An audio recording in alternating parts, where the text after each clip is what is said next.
আসসালামু আলাইকুম। English with Naim চ্যানেলের আরও একটা ভিডিওতে আপনাকে স্বাগতম। গতকালকের একটা ভিডিওতে আমরা দেখিয়েছিলাম যে কিভাবে হচ্ছে বাংলাদেশ থেকে ৮০ দশকে মুক্তিযোদ্ধারা ফিলিস্তিনে গিয়ে সেখানে যুদ্ধ করেছিলেন। তো আজকে সেই আর্টিকেলের আমরা দ্বিতীয় পর্বের পর্যালোচনা করব। চলুন শুরু করা যাক। বিসমিল্লাহ। Dramatic journey from Bangladesh to Beirut. যে বাংলাদেশ থেকে বৈরুতের দিকে ড্রামাটিক মানে হচ্ছে নাটকীয় বা ঘটনাবহুল বা খুবই উত্তেজনাকর এক্সাইটিং যে সফর যাত্রা। বৈরুত আপনারা জানেন লেবাননের রাজধানী। Bangladeshis began traveling for the war in 1980।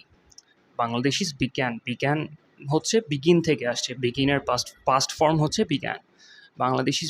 বাংলাদেশিরা শুরু করেছিল traveling for the war in 1980।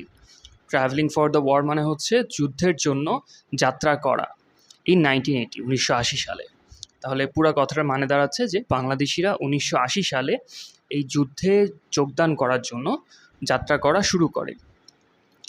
In early 1981, অর্থাৎ 1981 সালের শুরুর দিকে 47 Bangladeshis including freedom fighter Ziaul Kabir Dulu departed for Lebanon.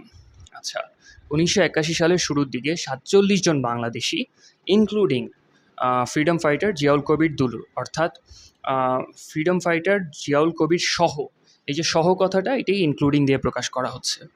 Departed for Lebanon. আচ্ছা, ডিপার্ট মানে আমরা জানি যে প্রস্থান করা, ছেড়ে যাওয়া।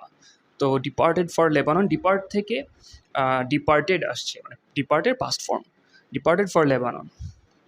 তারা লেবানন উদ্দেশ্যে যাত্রা করলেন। This group comprised students, retired soldiers, members of the JSD, Jalil Rob, and Colonel Tahir's Revolutionary Soldiers Organization. আচ্ছা, এই গ্রুপের অন্তর্ভুক্ত ছিলেন, দিস গ্রুপ কম্প্রাইজড স্টুডেন্টস, মানে এই গ্রুপে ছিল ছাত্ররা, রিটায়ার্ড সোলজার্স, অবসরপ্রাপ্ত সৈনিক, মেম্বার্স অফ দ্য জেএসডি সম্ভবত হচ্ছে জাতীয় সমাজতান্ত্রিক দল। এটা হচ্ছে কমিউনিজমের আদর্শে বিশ্বাসী, এবং কমিউনিজম আপনারা জানেন যে ইসলামের সাথে চরমভাবে সাংঘর্ষিক একটা মতাদর্শ।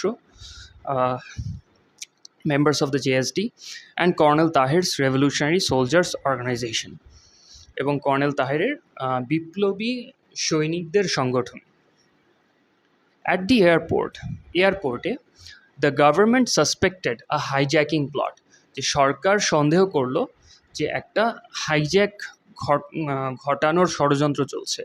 হাইজ্যাক তো আমরা মানে বুঝি, আর প্লট মানে হচ্ছে ষড়যন্ত্র, চক্রান্ত।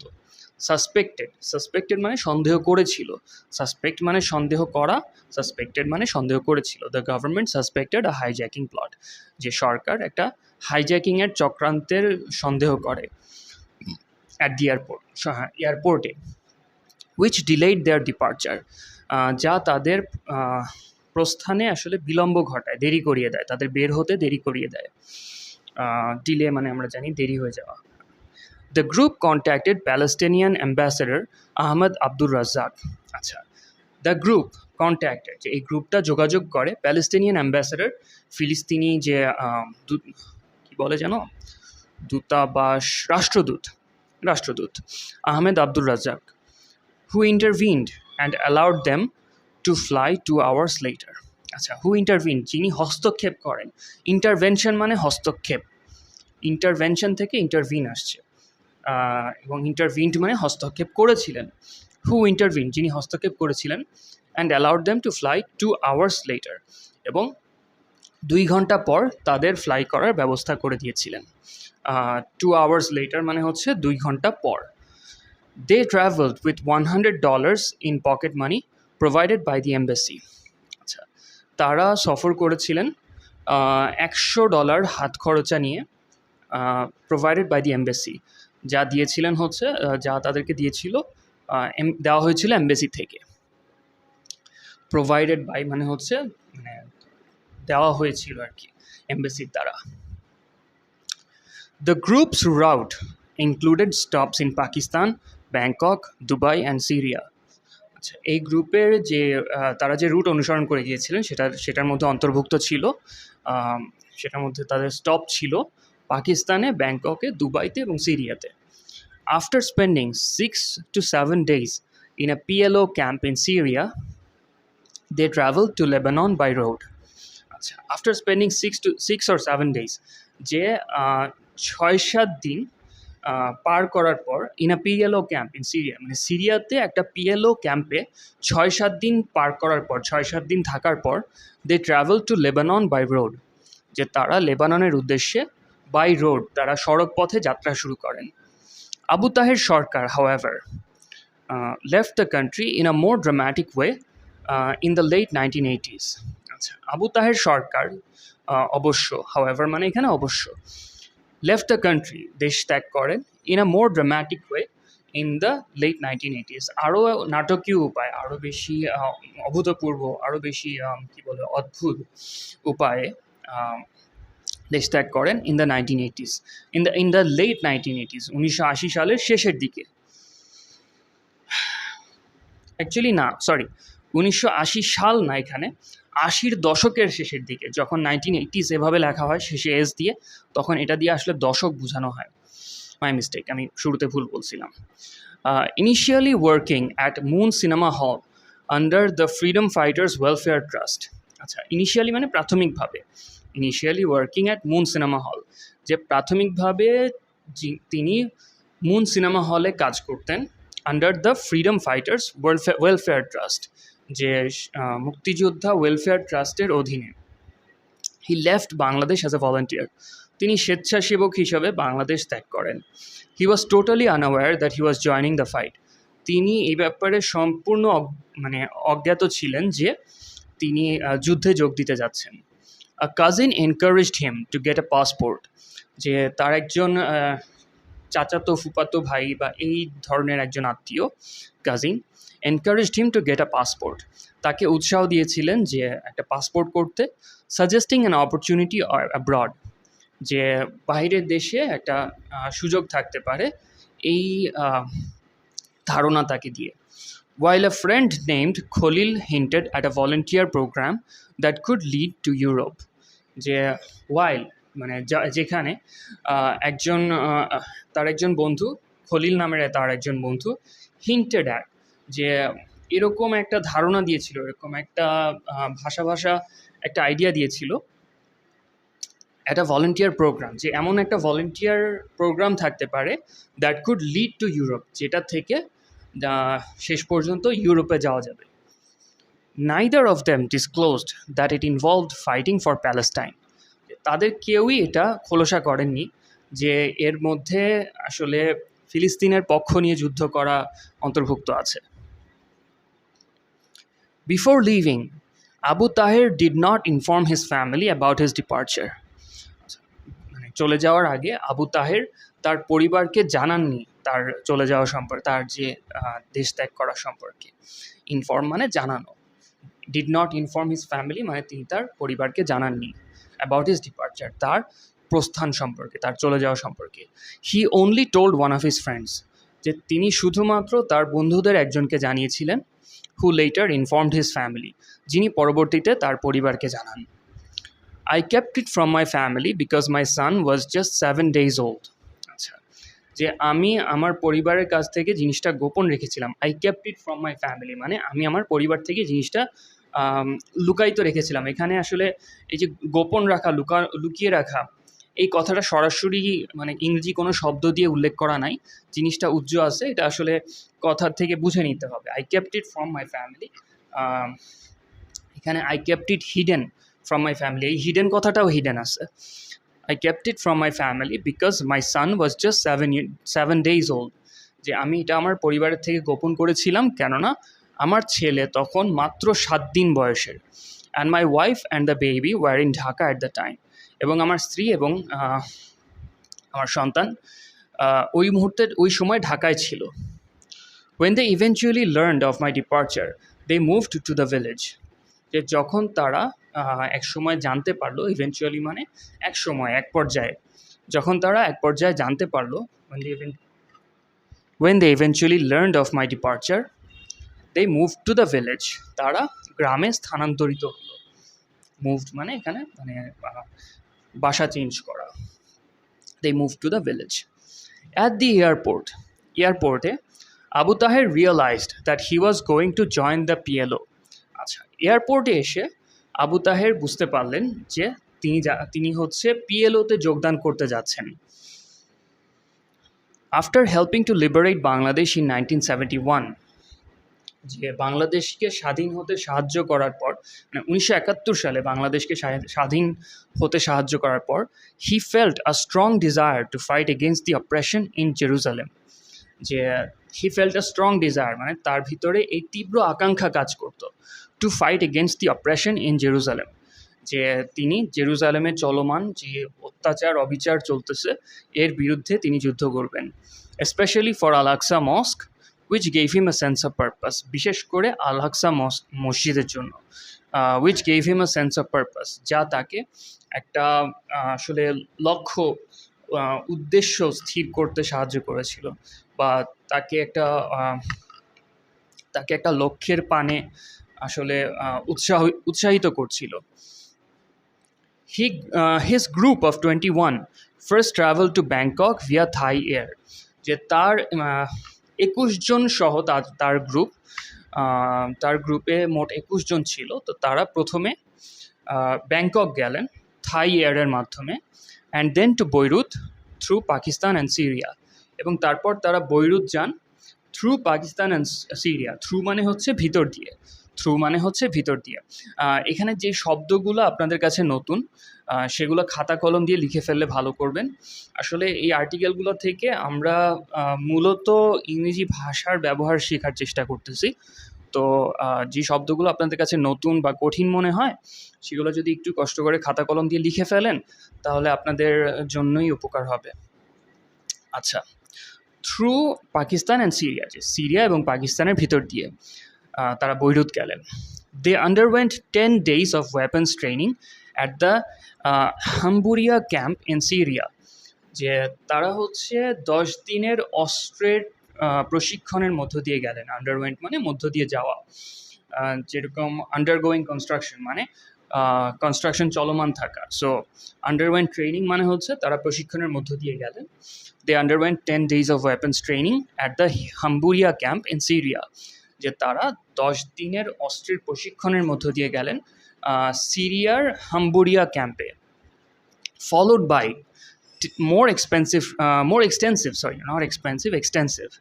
followed by more extensive training at Bir Hassan in Beirut, from which they were dispatched for various operations. আচ্ছা, যে followed by more extensive training, যে এবং এর পরবর্তীতে তাদেরকে আরও সবিস্তারে ট্রেনিং দেওয়া হয় বীর হাসান জায়গাতে, যা বৈরুতে অবস্থিত, আর Bir Hassan in Beirut, from which they were dispatched for various operations, যেখান থেকে তাদেরকে হচ্ছে পাঠানো হয়, ডিসপ্যাচড ফর ভ্যারিয়াস অপারেশনস, বিভিন্ন অপারেশনের জন্য। রিগরাস ট্রেনিং ইন লেবানন, যে লেবাননে কঠোর প্রশিক্ষণ। আচ্ছা, ছবিটার ক্যাপশন হচ্ছে volunteers with an unidentified Lebanese military official, third from right, যে একজন অজ্ঞাত লেবানিজ সেনা অফিসারের সাথে বাংলাদেশের কি বলবো স্বেচ্ছাসেবকরা। Upon arriving in Beirut, Ziaul Kobir Dulu's group of 47 was divided, যে বৈরুতে পৌঁছানোর পর, আপন অ্যারাইভিং ইন বৈরুতে পৌঁছানোর পর, অ্যারাইভিং মানে পৌঁছানো এখানে, আর আপন মানে হচ্ছে যে কোনো একটা কিছু ঘটার পর। So upon arriving in Beirut, Ziaul Kabir Dulu's group of 47 was divided and sent to Sidon in southern Lebanon for rigorous training at a camp on Mount Arnam. আচ্ছা, যে জিয়াউল কবিরের যে 47 জনের গ্রুপটা ছিল was divided and sent to Sidon, যে এই গ্রুপটাকে ভাগ করে সিদন নামক এলাকায় পাঠানো হয়, যা কিনা দক্ষিণ লেবাননে অবস্থিত, in southern Lebanon for rigorous training, কঠোর প্রশিক্ষণের জন্য, at a camp on Mount Arnam, একটা ক্যাম্পকে আমরা কি বলবো, শিবির, প্রশিক্ষণ শিবিরে পাঠানো হয় আরনাম পাহাড়ে। Sidon, Lebanon's third largest city on the Mediterranean coast, was a hub where around 100 trainees gathered, including 30 to 35 Bangladeshis and volunteers from Pakistan, Yemen, and Sri Lanka. সিডন, যেটা কিনা লেবাননের তৃতীয় বৃহত্তম শহর, মেডিটেরেনিয়ান কোস্টের পাশে। আচ্ছা, মেডিটেরেনিয়ান কোস্টের হচ্ছে আপনার ভূমধ্য সাগরের উপকূলের পাশে। ওয়াজ আ hub war around 100 trainees gather. তো এটা হচ্ছে একটা এই যুদ্ধ করতে আসা যারা ভলেন্টিয়ার ছিল তাদের একটা মিলনস্থল ছিল, মানে এখানে তারা সবাই জমায়েত হতো। অ্যারাউন্ড ওয়াজ আ hub war around 100 trainees gathered, যেখানে এরকম প্রায় 100 জন প্রশিক্ষণার্থী জড়ো হয়েছিলেন, ইনক্লুডিং 30 to 35 বাংলাদেশিস, যার মধ্যে 30 থেকে 35 জন বাংলাদেশি অন্তর্ভুক্ত ছিলেন, ইনক্লুডিং মানে অন্তর্ভুক্ত, and volunteers from Pakistan, Yemen and Sri Lanka. এবং এছাড়াও সেখানে ছিলেন পাকিস্তান, ইয়েমেন এবং শ্রীলঙ্কা থেকে আসা লোক। Some were also sent inside Israel after receiving intelligence training. আচ্ছা, যে কিছু লোককে এমনকি ইসরায়েলেও পাঠানো হয়েছিল আফটার রিসিভিং ইন্টেলিজেন্স ট্রেনিং, অর্থাৎ তথ্য সংগ্রহের প্রশিক্ষণ দেওয়ার পর তাদেরকে ইসরায়েলে পাঠানো হয়েছিল। They gave us information from the inside, তারা ভিতর থেকে আমাদেরকে তথ্য সরবরাহ করতেন। After the training many of our names were changed, যে ট্রেনিংয়ের পর আমাদের অনেকের নাম পরিবর্তন করে দেওয়া হয়েছিল। My name was Abdur Rahman, Dulu sir, আমার নাম দেওয়া হয়েছিল আব্দুর রহমান, দুলু বলেন। Some of them had already had army training and freedom fighter training, he said. যে তাদের কেউ কেউ ইতিমধ্যেই আর্মির প্রশিক্ষণ পেয়েছিলেন, সেনাবাহিনীর প্রশিক্ষণ পেয়েছিলেন এবং মুক্তিযোদ্ধার প্রশিক্ষণ পেয়েছিলেন, তিনি বলেন। We were warned in training about F-16 attacks in the air at any time. যে প্রশিক্ষণের সময় আমাদেরকে সাবধান করা হয়েছিল যে যে কোনো মুহূর্তে আকাশপথে F-16 বিমান দ্বারা হামলা করা হতে পারে। Naval attacks from the Mediterranean, আর হচ্ছে সমুদ্রপথে ভূমধ্য সাগর থেকে হামলা হতে পারে। We were trained on how to destroy tanks, যে আমাদেরকে প্রশিক্ষণ দেওয়া হয়েছিল যে কীভাবে ট্যাঙ্ক ধ্বংস করতে হয়। আচ্ছা, how to destroy tanks and planes, কীভাবে ট্যাঙ্ক এবং বিমান ধ্বংস করতে হয়। The fighters among us also had experience in destroying Israeli war planes, যে আমাদের মধ্যে যারা যোদ্ধা যারা ছিল তাদের মধ্যে ইসরায়েলি যুদ্ধ বিমান কীভাবে ধ্বংস করতে হয় তারও অভিজ্ঞতা ছিল। The fighters among us also had experience in destroying Israeli war planes, আমাদের যোদ্ধাদের মধ্যে কারো কারো ইসরায়েলি যুদ্ধ বিমান ধ্বংসেরও অভিজ্ঞতা ছিল। One such notable figure was fighter pilot Saiful Azam, remembered for his role in the 1967 Arab-Israeli war. আচ্ছা, সাইফুল আজম, ওনাকে নিয়ে আসলে একটু কথা বলার দাবি রাখে। এই আর্টিকেল থেকে মনে হচ্ছে যে উনি নিজেও সেই 80-র দশকে ওই ক্যাম্পে গিয়ে আবার যোগদান করছিলেন, কিন্তু এর আগে উনি 1967 সালেও হচ্ছে ইসরায়েলের বিরুদ্ধে যুদ্ধ করছেন এবং উনি পেশায় পাইলট ছিলেন। এবং এখানে আমরা দেখব যে তিনি এখানে ইসরায়েলের কয়েকটা বিমান তিনি ধ্বংস করছিলেন। আচ্ছা, তো এই জন্যই এখানে বলতেছে যে the fighters among us also had experience in destroying Israeli war planes, যে তাদের মধ্যে এমনও যোদ্ধা ছিল যার অতীতে ইসরায়েলি যুদ্ধবিমান ধ্বংসের অভিজ্ঞতা রয়েছে। One such notable figure was fighter pilot Saiful Azam, এরকম একজন উল্লেখযোগ্য ব্যক্তিত্ব ছিলেন ফাইটার প্লেনের pilot Saiful Azam. Remembered for his role in the 1967 Arab Israeli war, যে যাকে যিনি স্মরণীয় হয়ে আছেন, রিমেম্বার্ড ফর হিজ রোল, যিনি স্মরণীয় হয়ে আছেন তার ভূমিকার জন্য 1967 সালের যে আরব ইসরায়েলি যুদ্ধ, সেই যুদ্ধে তার ভূমিকার জন্য যিনি স্মরণীয় হয়ে আছেন। ফাইটিং ফর জর্ডানের পক্ষে যুদ্ধ করার সময় He set a unique record by downing 3 Israeli aircraft within the war's first 72 hours.